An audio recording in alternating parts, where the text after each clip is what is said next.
Well, would you look at that? The cheerleader is officially dating the theater loser. Tale as old as time. I lace my fingers through Harper's right in the middle of the hallway.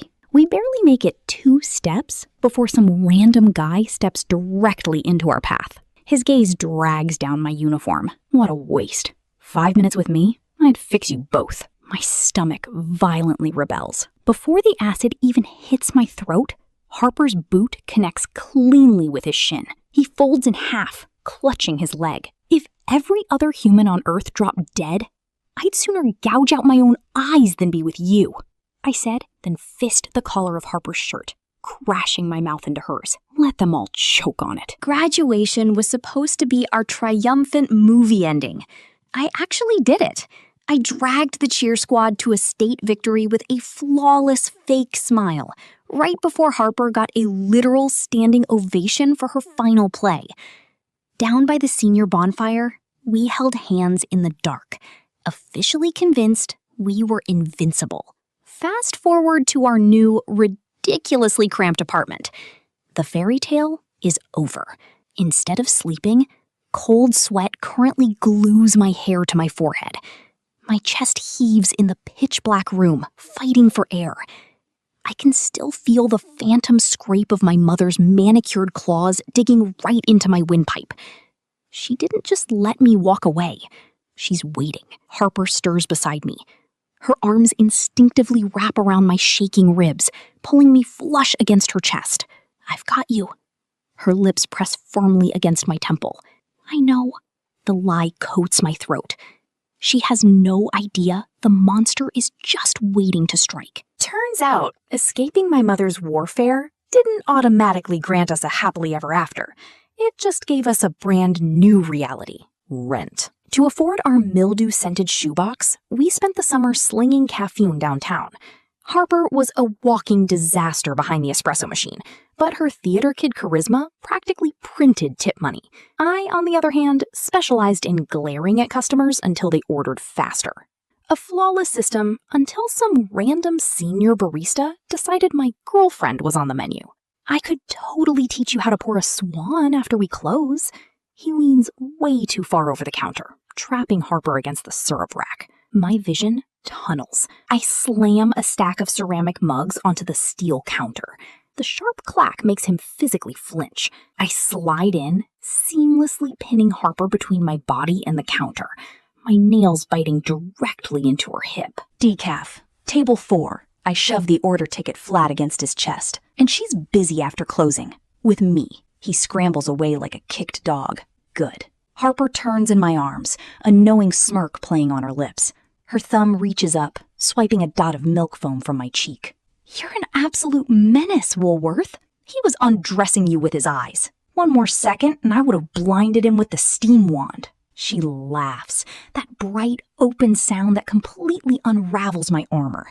Her hands twist into my apron, pulling me close to her. Relax, psycho. It's always only you. By mid-August, we had scraped together enough crumbled dollar bills in our tip jar to escape the city for a 3-day road trip. Just me, her, a terrible indie playlist, and the open highway. It was supposed to be romantic. Instead, the radiator hisses a final pathetic cloud of black smoke before dying completely on the shoulder of Interstate 95. Perfect. I pop the hood. The oppressive August heat immediately plasters my tank top to my skin. Grease smears across my knuckles as I aggressively jiggle a rusted cap, having absolutely no idea what I'm doing. But I can feel the heavy, suffocating weight of Harper's eyes burning holes into the back of my denim. Hand me the wrench. I turn. Harper's face is completely flushed, her throat bobbing as she visibly struggles to drag her dark eyes away from the sweat pooling at my collarbone. 10 minutes later, my knuckles are bleeding, and the engine is still dead. Plan B. I step out from behind the hood, popping my hip and arching my back toward the oncoming traffic. I force my flawless plastic cheerleader smile, waving my hand as a silver truck begins to slow down. 2 guys in baseball caps lean out, already staring directly at my chest. A hand clamps down on my wrist. Harper drags me backward, slamming my spine against the blistering metal of the passenger door. The truck honks and speeds off into the haze. What the freak are you doing? Her chest heaves, dark eyes completely feral. Getting us a ride. You're practically flashing them. She crowds into my space, pinning my hips to the car. Put a jacket on, Chloe, now. A vicious thrill shoots straight to my core. The theater girl is out of her mind with jealousy. It's the cutest thing I've ever seen. Make me. I tilt my chin up, daring her. The door handle clicks open, and she forcefully shoves me into the cramped, sweltering back seat. The heavy slam of the door echoes through the cabin, cutting us off from the blinding highway. There won't be any fixing the car today. The agreement was simple. We both hustled to pay our bills, but Harper still got to focus on becoming the next Meryl Streep. I was actively trying to play the supportive girlfriend, forcing myself to read glossy business brochures while my old ballet slippers rotted under the bed. Someone had to be the practical one, but my supportive girlfriend routine completely evaporates the second she invites him over to study. Thomas, her childhood best friend and fellow theater geek. He sits on my couch, his flannel shoulder brushing hers as they obsess over Juilliard audition scripts. You need way more emotional subtext on this line, Thomas tells her, tapping the paper. Stanislavski would absolutely hate me. They speak this pretentious, artistic language I can't even touch. A heavy, sickening wave crushes my lungs. Then he casually rests his hand on her knee. A nasty, bitter spike hits my throat. I slam my coffee mug onto the kitchen counter. The loud ceramic crack instantly kills their little inside joke. Are you actually helping her, Thomas, or just practicing your brooding actor face? I cross my arms, my nails biting hard into my skin. Harper's head snaps up. Chloe, stop! Thomas gives me this enlightened, pitying stare. We're dissecting a soliloquy, Chloe. It takes focus. Oh, a soliloquy. Memorizing words someone else wrote makes you so goddamn profound. Harper stands up, immediately inserting herself between us. She turns to her best friend. Thomas, you need to leave. And he actually listens. Good God. What is your problem today? He's just helping me prep. My problem? Sorry to interrupt the telepathy party. Please, don't let my tragic lack of cultural depth ruin your moment. The color drains from her cheeks. Take it back. Tell her you're just terrified of not being enough. Tell her you hate feeling so goddamn empty next to her. But my pride is an impenetrable wall. I step back, crossing my arms to hold my own shattered pieces together. Take him to New York with you.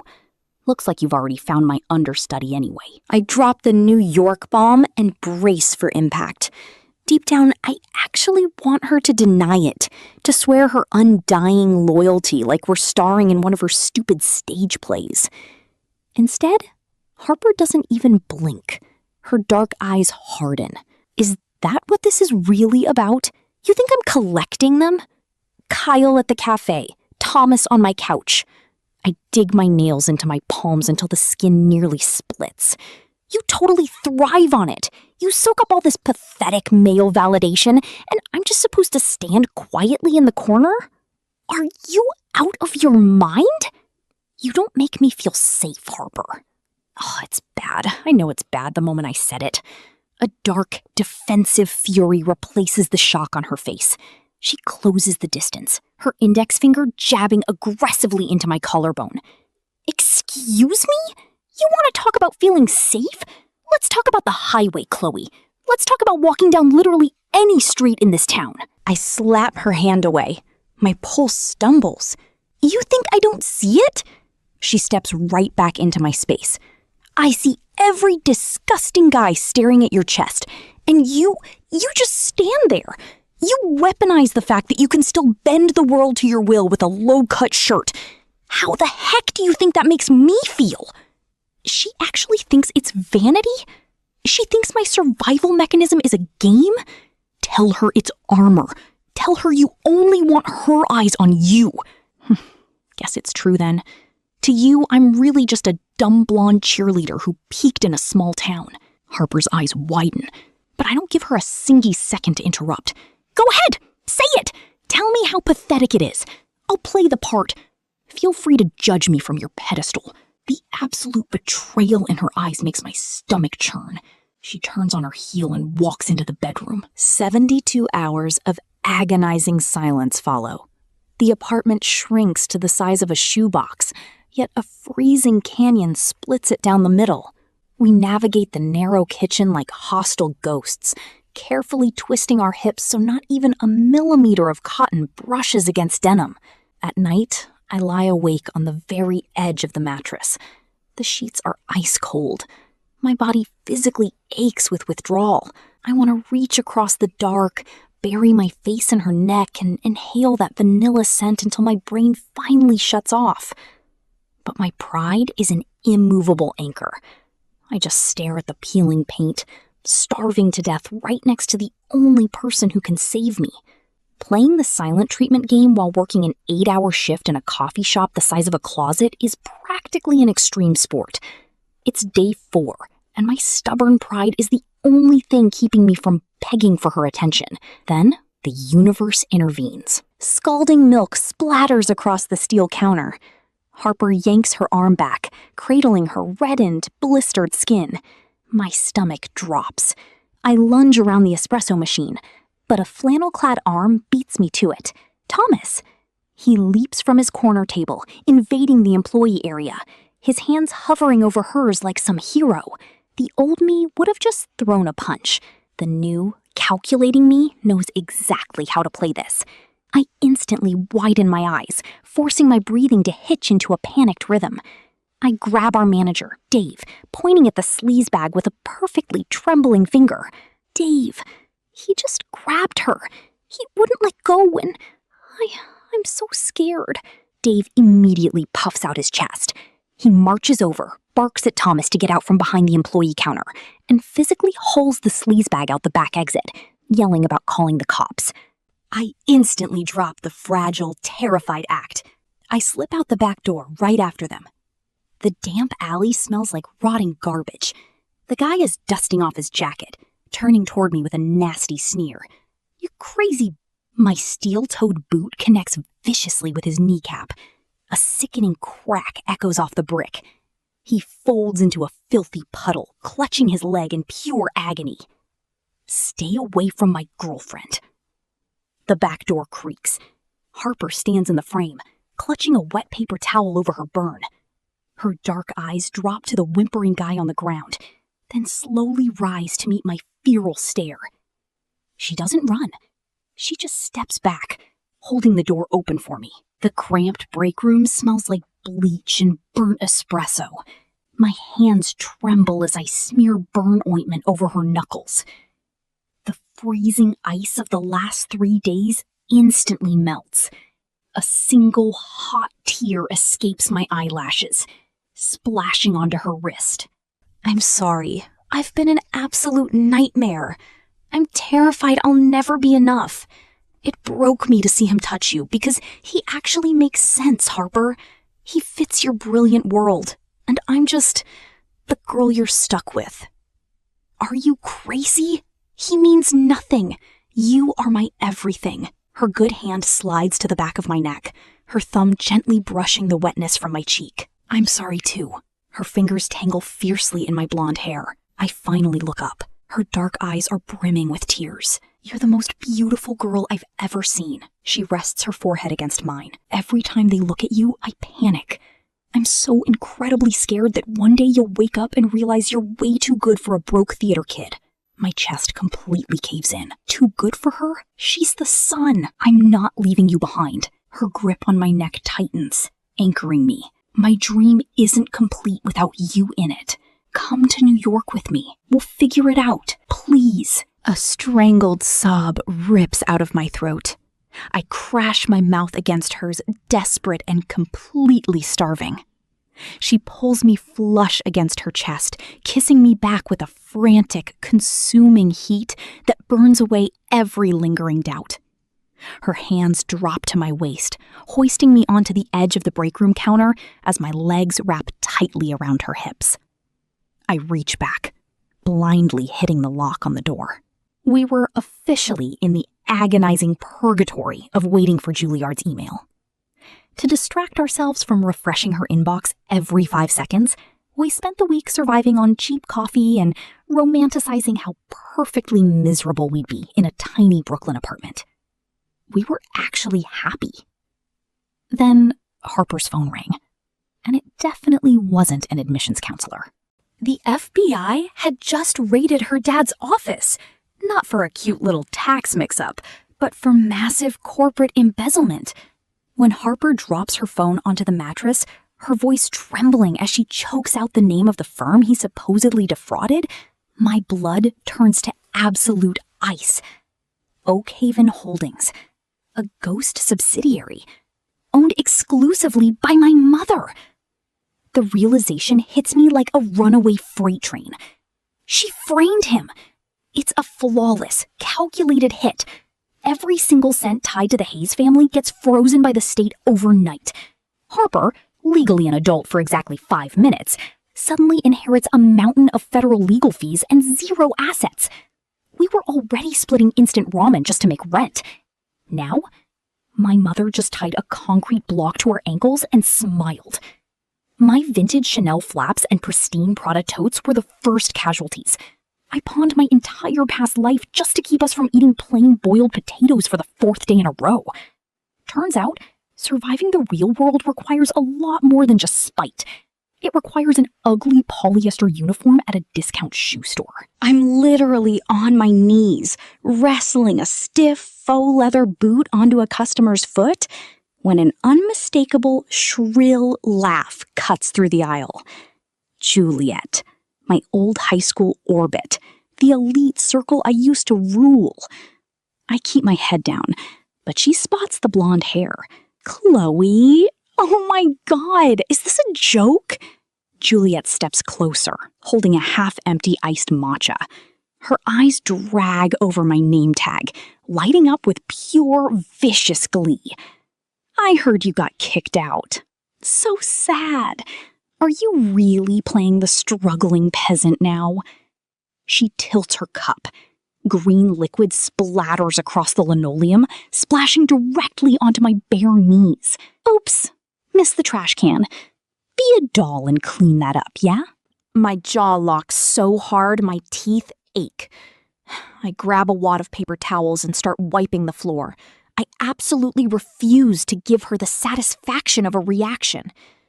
But when I glance toward the front of the store, my stomach drops.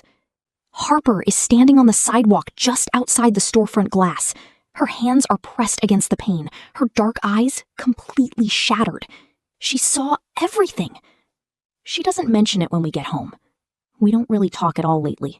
The sheer exhaustion sits between us like a ghost. There are no more late-night inside jokes, no more desperate kisses against the kitchen counter, just bone-deep fatigue. I fall asleep the second my head hits the mattress. But somewhere around 3 a.m., I wake up to the feeling of wetness on my fingers. Harper is sitting in the dark, gently holding my hand. She's tracing the fresh blisters and cracked, calloused skin on my palms, crying silently into the sheets. We'd been checking the mailbox like paranoid conspiracy theorists for 6 weeks. When the thick, embossed envelope finally showed up, it took Harper 3 trembling tries just to tear the flap open. A choked sob rips out of her throat. Full ride scholarship. I throw my arms around her neck, burying my face in her shoulder so she can't see the immediate, suffocating panic crashing over me. She's a literal shooting star, and I'm a high school has-been with 0 life plan. How the hell are we supposed to survive New York when we can barely afford mac and cheese here?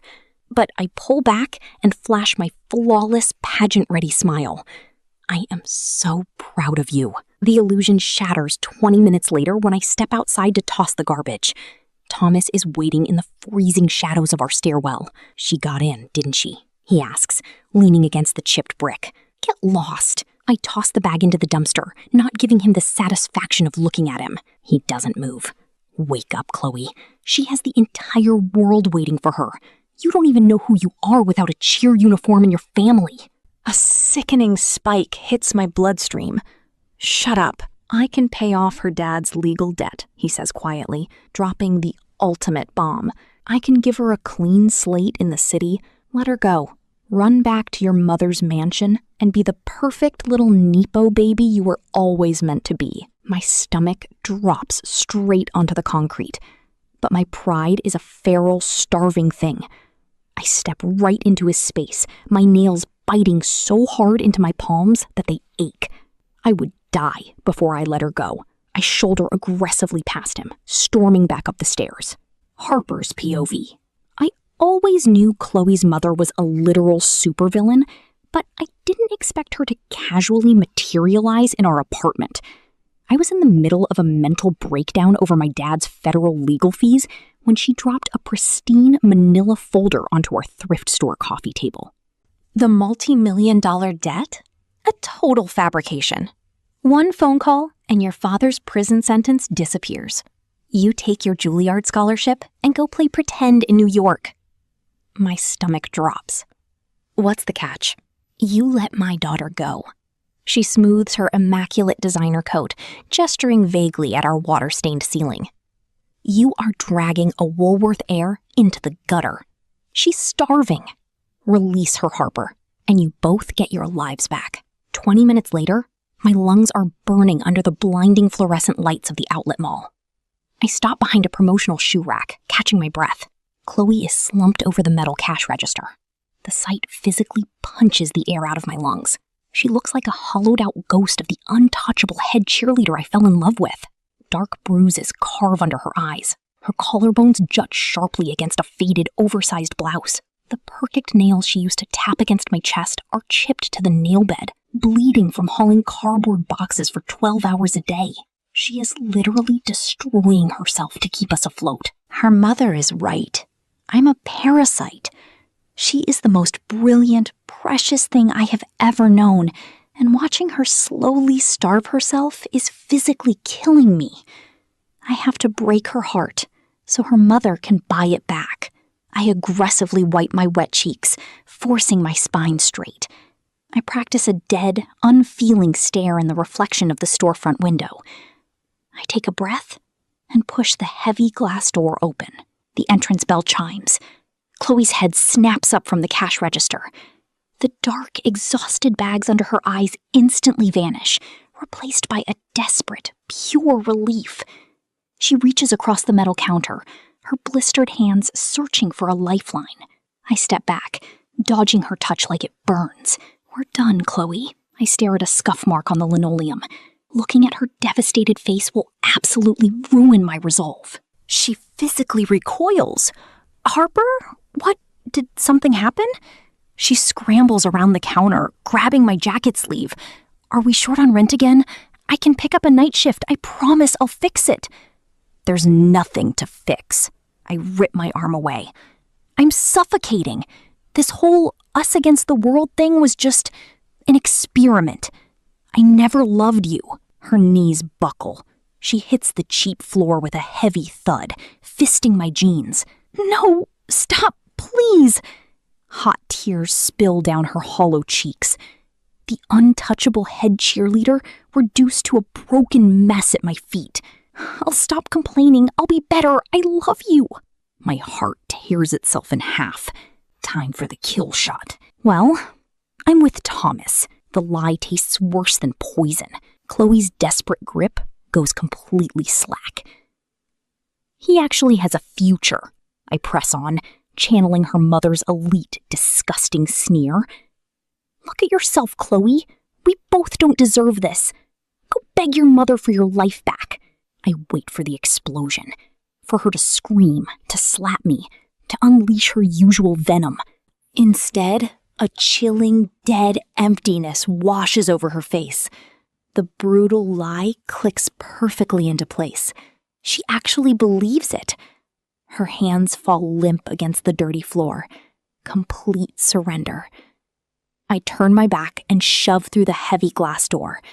The second the freezing rain hits my face, my lungs completely cave in. I break into a sprint, aggressively swiping at my eyes so she won't see the hot tears. Harper! The desperate, agonizing scream slices through the downpour. I look back. She's actually chasing me. Chloe is sprinting down the sidewalk, her oversized blouse soaked and clinging to her shivering, fragile frame. She catches my arm, completely frantic. Please, just wait. I shove her backward, hard. My own hands tremble as she stumbles on the slick concrete. Don't touch me, I scream, the lie shredding me from the inside. Just stay away from me. I turn and run blindly into the storm, ducking behind the brick corner of a narrow alleyway before my knees finally give out. I press both hands tightly over my mouth, suffocating my own sobs as I peek through the shadows. Chloe is still on the ground, a crumpled, sobbing mess in the pouring rain. 2 minutes later, a sleek, black town car glides to a stop at the curb.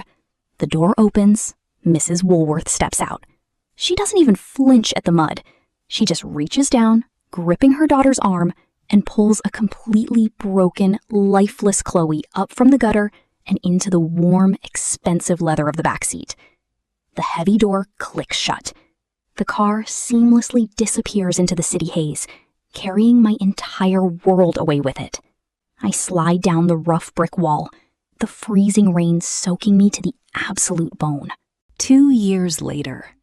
The stiff, sequined polyester of my university cheer uniform aggressively digs into my ribs.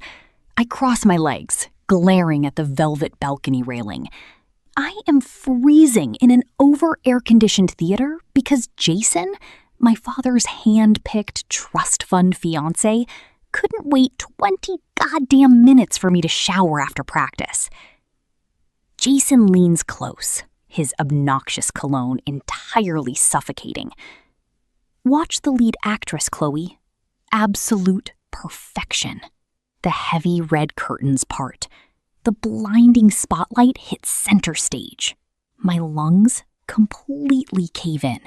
The oxygen violently evacuates the room. Harper. She stands bathed in gold. The phantom scent of vanilla and cheap coffee instantly coats the back of my throat, choking me. 2 years of being perfectly, comfortably dead inside, using cold, empty perfection as embalming fluid, instantly ruined by one glance. A feral rhythm suddenly jumpstarts the graveyard in my chest. Hot tears instantly spill over my eyelashes, blurring the golden light around her. She actually did it. She got everything she ever wanted. But not this time. You don't get to run from me again. An hour later, I push into the exclusive after-party. I look flawless, while Jason trails behind me carrying my designer coat like a glorified trust fund lapdog. Then I see her. Harper freezes by the champagne tower. The color drains from her face as our eyes collide.